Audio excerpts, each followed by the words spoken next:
साहब अम्बेडकर ने जो संविधान 5000 साल के बाद आप लोगों को दिया, इसकी रक्षा के लिए लामबंद होकर खड़े हो जाओ, मजबूती के साथ खड़े हो जाओ। और अगर इतना भी नहीं कर सकते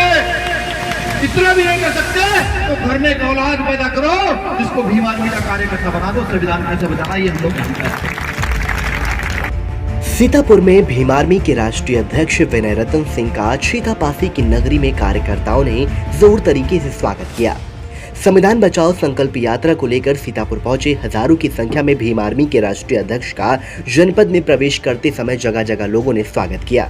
जैसे उनका काफिला इटौंजा टोल टैक्स पहुंचा, उनके कार्यकर्ताओं ने नारेबाजी शुरू कर दी।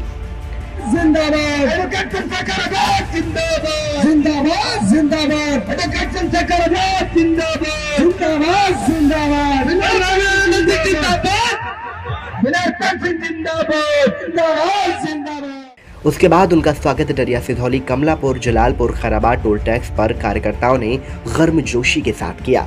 खैराबाद के राष्ट्रीय अध्यक्ष विनय रतन सिंह का काफिला महाराज शीतापासी के किले पर जा पहुंचा, जहां पर उन्होंने सबसे पहले महाराजा शीतापासी की प्रतिमा पर माल्यार्पण किया, जहां पर राष्ट्रीय अध्यक्ष का समाजसेवी मूलचंद भार्गव ने महाराजा शीतापासी की प्रतिमा देखकर उनका स्वागत किया। इसी तरह राष्ट्रीय अध्यक्ष का मास्टर सुरेंद्र राजवंशी, प्रधान संतोष राजवंशी, निर्मला भार्गव, मंजरी राही, मास्टर भोलानाथ भार्गव, नेरी कला के प्रधान गोविंद प्रसाद, मास्टर गोधन लाल आदि ने उनका स्वागत किया। यहाँ पर राष्ट्रीय अध्यक्ष ने संबोधित करते हुए लोगों का उत्साह भी बढ़ाया। हमारे प्रदेश संयोजक ने बताया कि संविधान बचाओ यात्रा है। संविधान बचाने के लिए पूरे देश में यात्रा चल रही है, लेकिन संविधान बचाएगा कौन, सवाल ये है। घर में बैठकर संविधान नहीं बचाया जा सकता।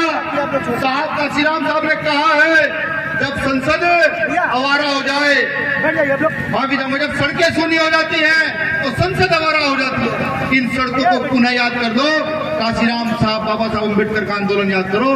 चलो इन सड़कों को फिर फूल करते हैं और वो जो आवारा संसद हो पड़ी है उसको रोको। बार बार घटनाएं घटित हो रही हैं। मेरे पुन्ना पासी आज भी याद है, आजमगढ़ में था ना, आजमगढ़ में आज भी याद है। वहां पर सरकार के इशारे पर पुलिस प्रशासन ने उनके गेहूं की जो टंकी थी जिसमें गेहूं रखे जाते थे, उस तक में जहर डाला था। उस तक में मेरे मनीषा वाल्मीकि आज भी याद है कि रेप होने के बावजूद भी मनुवादी व्यवस्था के लोग रेपिस्टों के पक्ष में सफाई करते हैं, सरकार उनका समर्थन करती है। मेरे आज भी याद है। ना जाने कितनी घटना याद है। कोई आरएसएस का संगी, कोई बजरंग दल का संगी वहां निकल कर नहीं जाता कि मनीषा वाल्मीकि के साथ रेप हो गया है, समझा करके उसकी लड़ाई लड़ेगी। नहीं जाता। कौन जाता है? ये कौशल जाता है, ये कुलदीप जाता है, ये सतेंद्र जाता है, ये कमलेश जाता है, ये लोग जाते हैं वहां भाई चंद्रशेखर आजाद जाते हैं। सोचिए हमारी हैसियत क्या है, हमारी क्या वैल्यू।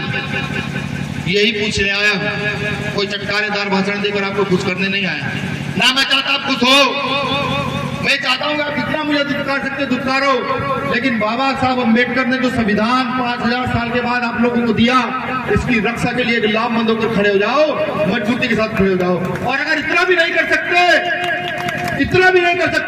तो घर में एक औलाद पैदा करो जिसको भीम आर्मी का कार्यकर्ता बना दो। संविधान कैसे बचाना ये हम लोग जानते हैं। साहब काशीराम कहते थे, जिसकी जितनी संख्या भारी उसकी उतनी हिस्सेदारी। मैं ये कहता हूं, जिसकी जितनी संख्या भारी उसकी उतनी जिम्मेदारी। आज देश बिक रहा है, सारे नेता मौन है, भारतीय जनता पार्टी के गुलाम हो गए हैं। जैसे इस देश में वही राजनीतिक दल हो।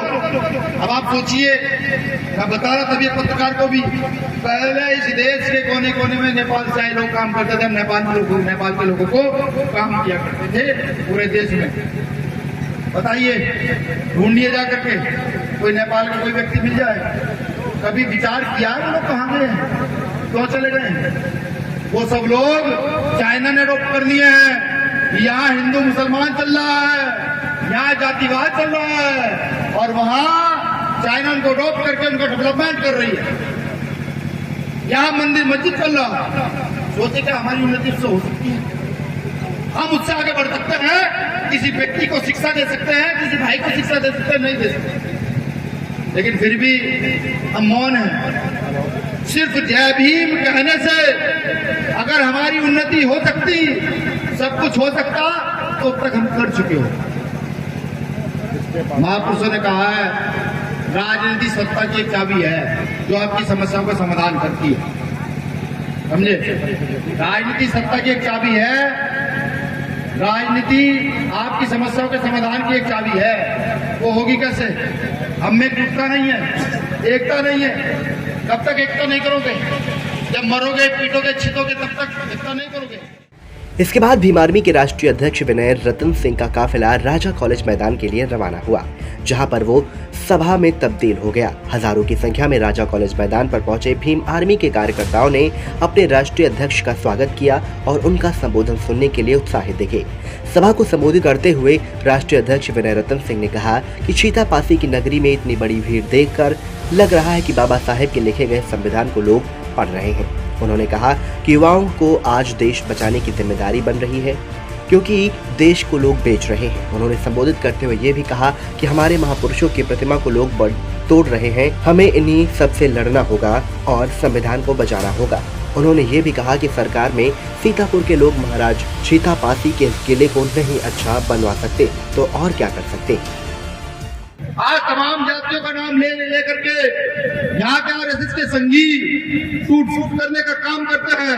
आज अपने एक महापुरुष के किले पर गया था, एक महापुरुष के किले पर गया, देखा कि राज किया है यहाँ पर। नाम से ये जिला है, लेकिन किले के नाम से छोटा सा टुकड़ा जिसमें शायद सही से घर नहीं बन पाता। और यहाँ कहते कि यहाँ एमपी एमएलए हमारे हैं, यहाँ एमपी एमएलए समाज के हैं। मैं क्या मान लूं समाज के हैं, जब मेरे महापुरुष के लिए एक छोटा सा जमीन का टुकड़ा वो उपलब्ध नहीं करा सकते सरकार में रहते हुए, तो मैं कैसे मान लूं महापुरुष हमारे हैं। कार्यक्रम के आयोजन संयोजक कुलदीप भार्गव ने भी संविधान को लेकर युवाओं से आह्वान किया कि अगर आप लोग जागरूक नहीं हुए तो लोग अपने संविधान को बदल देंगे, हम लोग लेकिन ऐसा नहीं करने देंगे। कार्यक्रम में भीम आर्मी के राकेश राजवंशी, सुनील कुमार, राजेश कुमार, सुमित राजवंशी, अंकित भार्गव, शाहिद, तमाम पदाधिकारी मौजूद रहे। वीटीवी न्यूज के लिए अतुल भार्गव की रिपोर्ट।